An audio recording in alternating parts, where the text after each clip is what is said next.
Արմինե Ֆրանյան, Սրբազանները հաստաբան, Սրբազանները հրավիրել են քննչական կոմիտե, դատարանի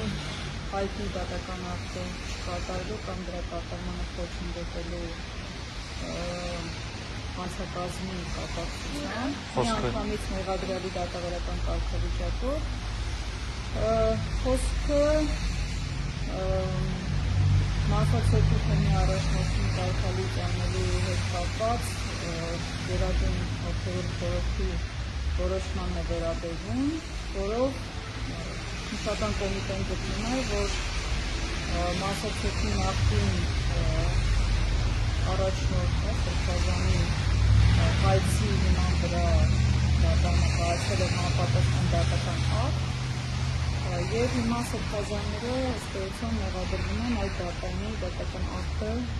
չկատարելու մեջ։ Ներողություն, բայց տրամաբանությունը հա քննչական կոմիտեն է այն մարմինը կամ դատարանն է այն մարմինը, որ պետք է խառնի եկեղեցու ներքին կամ ոչ, մենք գիտենք, որ Հայաստանի Հանրապետության օրենսդրությամբ, ինչպես նաև մեր մայր օրենքով սահմանադրությամբ պետությունը ճանաչել է եկեղեցու ինքնակառավարող բնույթը եւ ըստ էության պետությունը որևէ կերպ միջամտել չի կարող ոչ կաթողիկոսի տնօրինությանը, ոչ գերատունության ենթարկել դրանք, ոչ էլ առասարակ միջամտել եկեղեցու ներքին։ Այո, դատարան չպետք է հասներ, կարծում եմ փաստերին ծանոթ է, դատարանը մեկ օրվա մեջ այնպիսի որոշումներ է կայացրել, որի պրակտիկան երբևէ չի կայացրել, հայցի ապահովման միջոց է կիրառել ինչ-որ անհասկանալի մի անձի վերաբերյալ հայց է ստացել, մեկ անձի վերաբերյալ որոշում է կայացել, մի խոսքով այդ ամեն ինչը իհարկե լրիվ ուրիշ քննարկման առարկա է, այնուամենայնիվ այս պահին Սրբազանները կոնկրետ որ Սրբազաններն են այսօր հրավիրվել քննչական այսօր Հովնան Սրբազանը, Մակար Սրբազանը եւ Տոնոս Սրբազանը։ Հովնան Սրբազանը եւ Մակար Սրբազանը։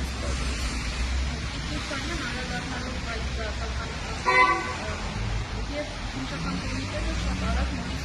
բարի նախաձեռնեց արդեն չկատարելու արդեն։ Առհասարակ նման նախադեպում եք, որ տեղական հայրապետի տնօրինությունը վիճակի դարձել։ Ոչ իհարկե, դա նույնիսկ հիմա որևէ մեկս պատկերացնել չենք կարող, որ այսօր այնտեղ հասնան։ Այս ցավոք սրտի հասան։ Նպատակը կարծում ենք եպիսկոպոսի ժողովը տապալելն է, որտեղ Սրբազանները խորհրդի անդամները ծանոթվել են միանգամից մեղադրելի դատավարական կարգավիճակով, սա էլ է եզակի բան։ Այսինքն միանգամից ծանոթել անձին հենց մեղադրելի նշանակում է արդեն քրեական հետապնդում հավաքելու որոշում կա, բնականաբար կընտրվեն քաղաքական միջոցներ։ Այսինքն չի բացառվում Արշակ Սրբազանի օրինակով քննչական կոմիտեից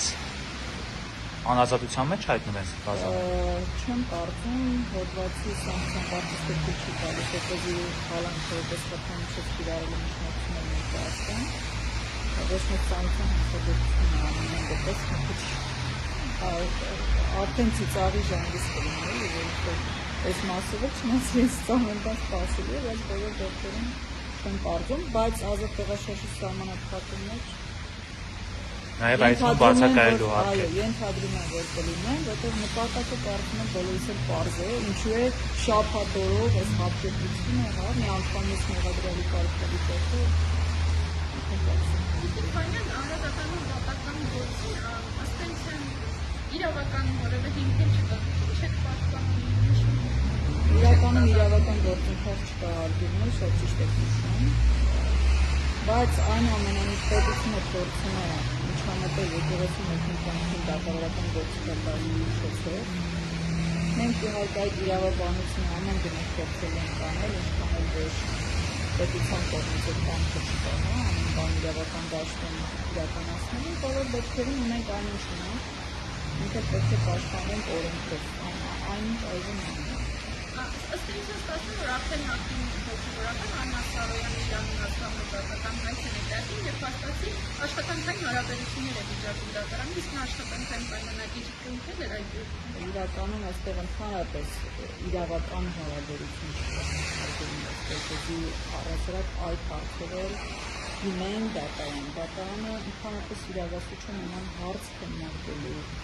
կաթողիկոսի տնօրինությունը որևէ դատարան չի կարող վերացնել, այսինքն սրանք հարցեր են, որոնք պետությունը շատ լավ շատ լավ հաջողակ է։ Հատկապես սա այս պահին եկեղեցի դեմ վարվող քաղաքականություն է, մեր ազգային այս միասնությունը պահող, մեր օրիզը, մեր ինքնությունը պահող այս կարևոր ինստիտուտը ոչնչացնելու մղված գործընթացը, որը վստահաբար կատարվելու է։ Այսպիսով նաև չի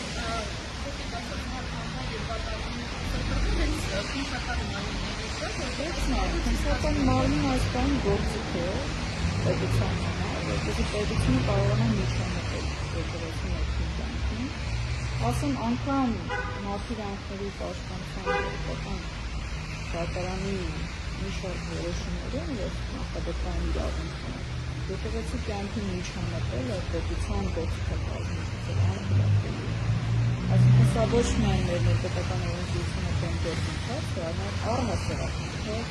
նույնիսկ միջազգային հանրությունների սկզբունքների հակասող գործընթաց։ Իսկ դատավորը Ակնհայտ ապօրինի դատական ակտ է, ըստեյության այդ մասով պետք է գործընթաց լինի վստահաբար, որտեղ էլ ակնհայտ ապօրինի դատական ակտը ինչ հատկանիշներով ուրիշ պետք է օժտված լինի, եթե ոչ այս։